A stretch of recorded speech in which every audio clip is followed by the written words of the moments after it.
Hello, Neural Network listeners. My name is Arman Priyadarshan, and I'm your co-host. Unfortunately, Vasu couldn't join us today because he's traveling in Pennsylvania, but we're joined by another podcaster, Jordan Wilson, who is one of the hosts of one of the largest artificial intelligence podcasts, Everyday AI.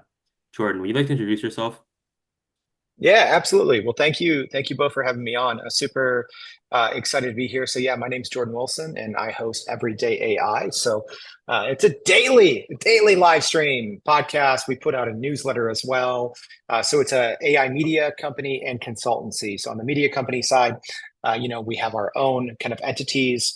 We teach, prompt engineering courses. And then on the consulting side, we work with everything from small businesses to Fortune 500 companies on everything from prompt engineering to AI strategy and implementation as well. So that's kind of the podcast and the consulting side. All right, awesome. So we know you run Everyday AI, but we also know that you run Accelerant Agency. What is that, and what do you do? What do you guys do there? For sure. So yeah, Accelerant Agency is a digital strategy company that I started about 6 years ago here in Chicago. So we help usually smaller companies, smaller businesses, just kind of survive and thrive. Online is kind of the saying there. And actually, like full disclosure, we started to kind of close that side, that company down a couple of years ago when we started to realize, just how powerful AI was. And even getting into it just real quick, when I wrote my original business plan for Accelerant Agency, I think it was back in 2016 or 2017. I literally wrote down, I'm going to do this for 5 years. We're going to bank a bunch of money and I'm going to shut it down because I feel something else is going to come that is going to make kind of traditional digital marketing deliverables commoditized. And, I think when our team started using the GPT technology daily in 2020, I came to pretty quickly realize that that's what that technology was. And so, yes, that company is still up and running. We still have a couple of clients.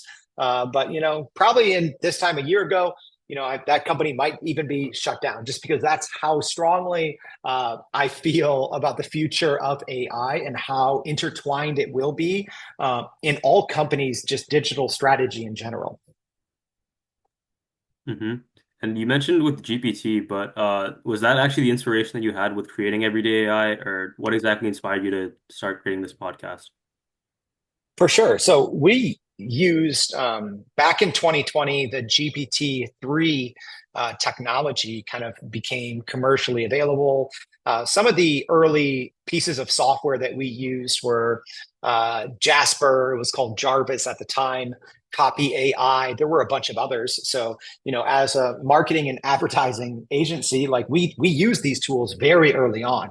And even before Accelerant Agency, I started my career, pretty young. I was, about your guys' age, my like junior year in high school. But I started as a journalist, so I was a multimedia journalist for about 7 years.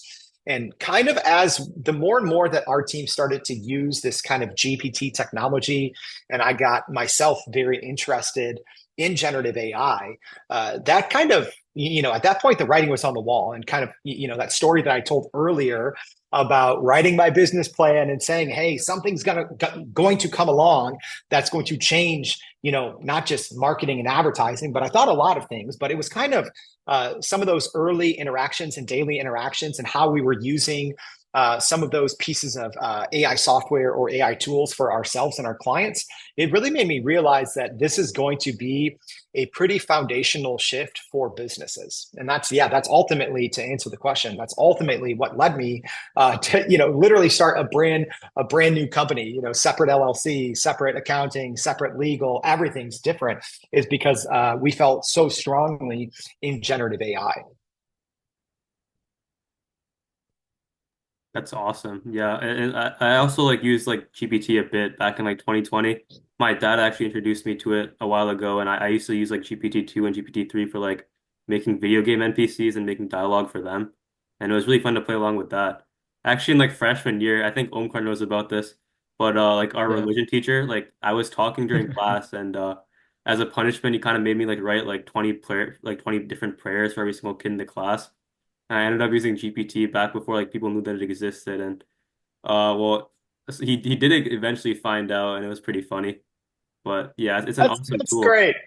That's hilarious. Yeah, I think especially people who were early adopters, it was finding, that like where it crossed over with your passion or just like where you needed it, right? So I don't even think a lot of the early adopters to the GPT technology were people who were, quote unquote AI enthusiasts, right? They were technologists, kind of geeky, like I'm a geek, right? And you end up using these things, but you use them where you're at, right? For your own business or for getting out of, writing 20, renditions of a certain thing.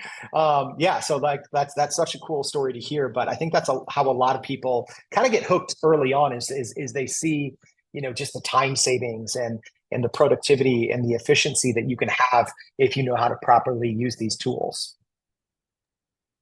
Yeah. Yeah, I do remember that story, Armand. That was pretty funny. I remember how much Mr. Paul, that was the name of our religion teacher who assigned that to him, was pretty mad about that. But on another topic, while AI is certainly a growing tool for individuals, I was wondering what you're looking forward to regarding AI this year, or more of what you're like scared of for the future of AI in general. Mm. Yeah, I'll try to answer that separately. And it's actually great timing because back in December, again, having a daily podcast, I talk about AI a lot. I kind of put out some projections for 2024 back in 2023. And then about 2 weeks ago, I revisited, right? Because we're at the halfway point here of 2024. So I went back and revisited, those predictions that I made. And strangely enough, like a lot of them were very spot on. So what I'm still looking at for the rest of this year, I think that we are still going to see some sort of mainstream shift toward robotics powered by large language models.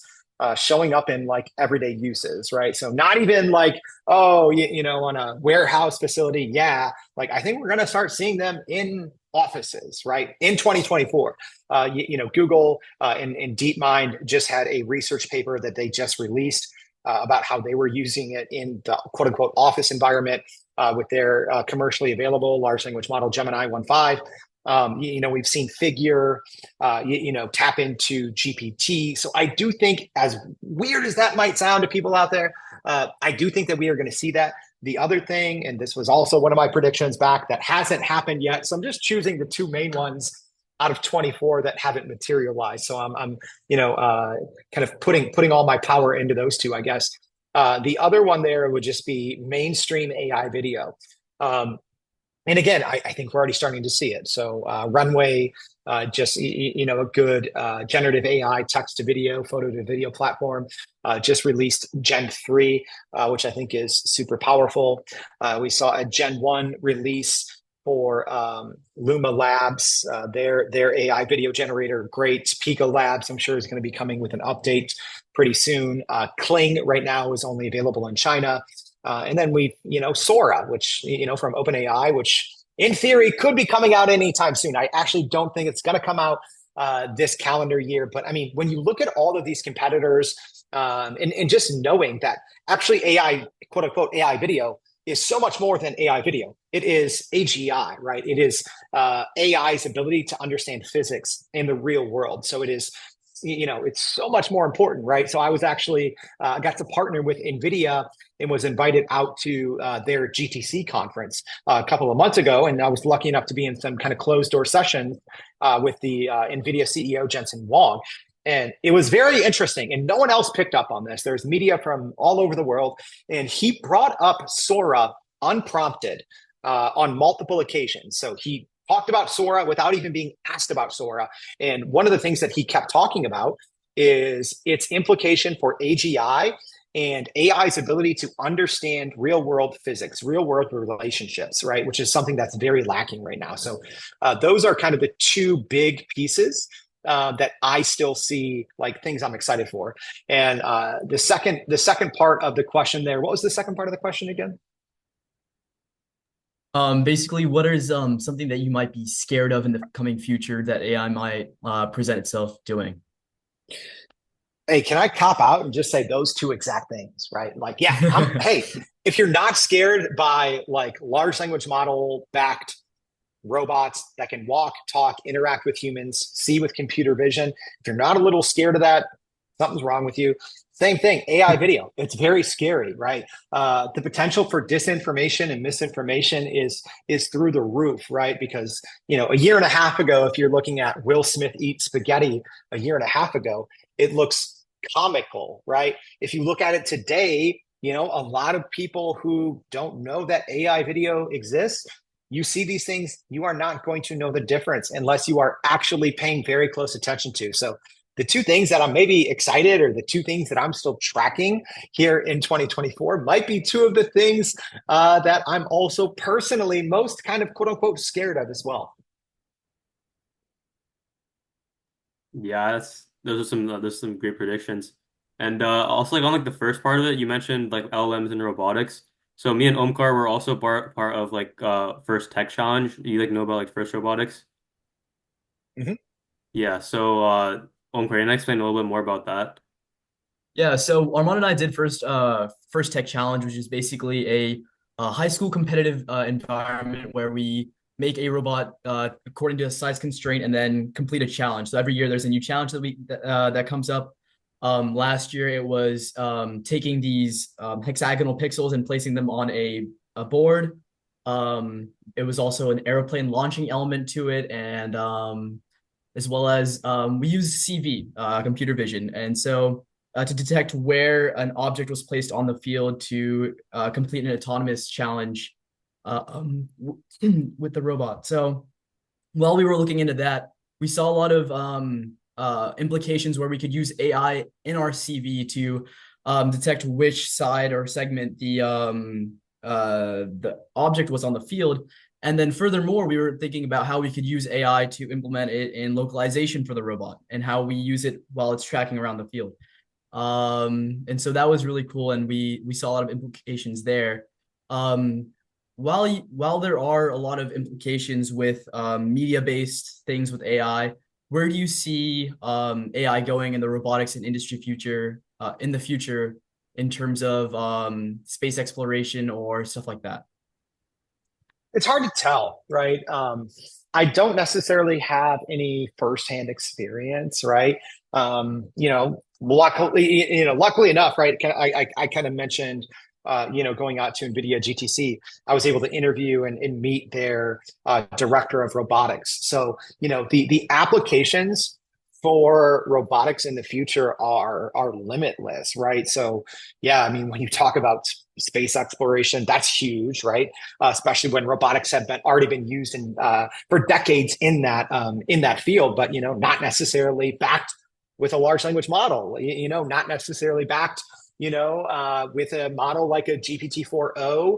That has all of these capabilities in one model, because that changes, what you can do with a quote unquote AI powered robotic, whether you're talking about space exploration, whether you're talking about autonomous vehicles, whether you're talking about workplace companions, right? So the possibilities are limitless. I don't know really enough about any one of those particular fields or sectors to actually provide any great guidance, aside from saying, I do think that this is going to be an extremely disruptive industry, or that this industry will actually go out and start to disrupt many different sectors within the larger US economy. Yeah, Mhm. and on that note of it being super disruptive, we often have conversations, even in our morality class at school, about how technology is impacting society and the world today. Do you ever think government intervention will be needed for AI, and if so, in what manner? Will it be needed? I mean, absolutely. Will it happen? Probably not, right? At least here in the US, I think the EU and other countries are much better equipped and ahead of the US in these regards, right? A lot of people don't understand how politics work, right? As an example, I talked about being a journalist. I covered politics in the latter part of my journalism career, I guess. So, I really got to get a firsthand understanding of just how politics work. And, I've always been personally interested. So, a lot of people don't even understand, like, I'm not great at math right now, but I'm pretty sure that the rule that a lot of people are applying, so the legislation, so that's, there's laws that are kind of suggested or brought to Congress all the time, but nothing's passed, right? We are still trying to legislate AI with laws that were passed around the internet before both of you two were born. Section 230, which I believe is 1996. Right. Even if you look at the Copyright Act, because that's another thing when you talk about like, oh, government intervention, right? Like what happens to copyright law? It looks like all these large language models are just gobbling up, copyrighted works and changing a couple of things and, taking 10 versions of it and spitting it out and saying it's their own, right? And it's clearly a violation of copyright law. And I think people know that. But people don't understand copyright took 20 years to get the original copyright law. You talk about, quote unquote, social media. It's being legislated by Section 230, which I believe was from 1996. I would say it's, and this isn't a political comment here, but I'd say it's fair to say here in the US, at least, we do not have a highly functioning bipartisan government. So people that think that there is going to be legislation that can, kind of quote unquote help, nonsense, right? And that's not a hot take. That's just facts. Like this is not going to be legislated. Will there be executive orders from who's ever in the White House? Absolutely. Will there be, regulations from the Federal Trade Commission, the SEC? Absolutely. Will there be actual laws from the U.S. government? No, absolutely not. That's not how government works, especially with things that are as important as AI, because I've been saying this for like more than a year and a half. I've been saying you cannot, well, number one, legislators don't understand AI. They don't even understand the internet, right? Like 2 years ago, this legislator went viral for literally not understanding the internet and thinking it was actually still like tubes. Like, how do I put, my information down this tube? So legislators don't even understand the internet, let alone traditional AI, let alone, kind of quote unquote new age generative AI. So I don't think we will ever see any real, meaningful, bipartisan legislation that is passed into law by lawmakers. What we ultimately need, right? Like we have already seen that with the EU AI Act. I don't think we will see that for a very long time here in the US. Yeah, no, that's really interesting. And we've talked a lot about this. So I participate in Model UN. And I ran a committee just last year on the impact of AI and how it's impacted the world and what different countries and their opinions may have on AI and how they see AI moving into the future. And I really think that that's a really great point about how there's going to be a lack of regulation that we might see, especially in the United States right now, with the disconnect. So what do you think is a better way of ensuring that we make AI more notable and it's more widespread, just knowledge based? Like how do I say this? How do we get AI more of a household name and more of a talking point just with the general community? Money, right? When money talks, everyone listens. So yeah, I think we've already seen this in the business communities, right? So I'd say it took a good year for companies to finally be like, yeah, we have to pay attention to AI, right? A good example that I talk about all the time is JP Morgan Chase, one of the largest companies in the world. When AI came out, they banned it. They're like, don't touch it. We can't use it. Bad, bad, bad. And I literally said on the Everyday AI show, as I said, they're going to do a complete 180 on this in a matter of months because they're either going to lose billions or hundreds of billions of dollars or realize that they are leaving hundreds of billions of dollars out on the table. Fast forward to today, JP Morgan Chase has their own internal large language model that they use for their clients. Of course, you can't ignore AI. It's not a thing. It's like, I tell people, when we talk about, using more AI, talking about AI more, replace the word AI with internet. And that's how we should be talking about it. That's how we should be thinking about it. Can you do your homework without the internet? Probably not. Can you take on a new project at your new job without the internet? Probably not. Can you communicate as a human being without the internet? Probably not. The same will be true for generative AI. It's not, I think it is going to become just a part of the conversation, and it's not going to be almost this like separate category, like this cool kid in the corner be like, yo, like, let's go check out this AI thing. Seems cool. It's just going to be ingrained in part of our daily lives. And if I'm being honest, I think most people are going to just start using it and not even understand, right? We've already seen it rolled out into Microsoft Copilot, into their operating system. Apple announced their own internal, on-device small language model, as well as directly integrating with GPT-4o from OpenAI. So, we're going to have it on our phones. Literally, there's going to be billions of devices pretty soon once Apple rolls this out, presumably in September or October. There's going to be billions of people that are going to start interfacing with AI, with large language models, with quote unquote AI assistants every single day. And I think that most people are just going to start using it and they're not even going to know, right? Just like we use the internet and we don't even think anymore, oh, I'm using the internet when I talk to Siri. I'm using the internet when I research something. I'm using the internet when I write a paper, when I research something, when I send an email. I think it's going to be like that. Like essentially, AI is going to make the internet much more useful, but we will be using it in every aspect of our lives.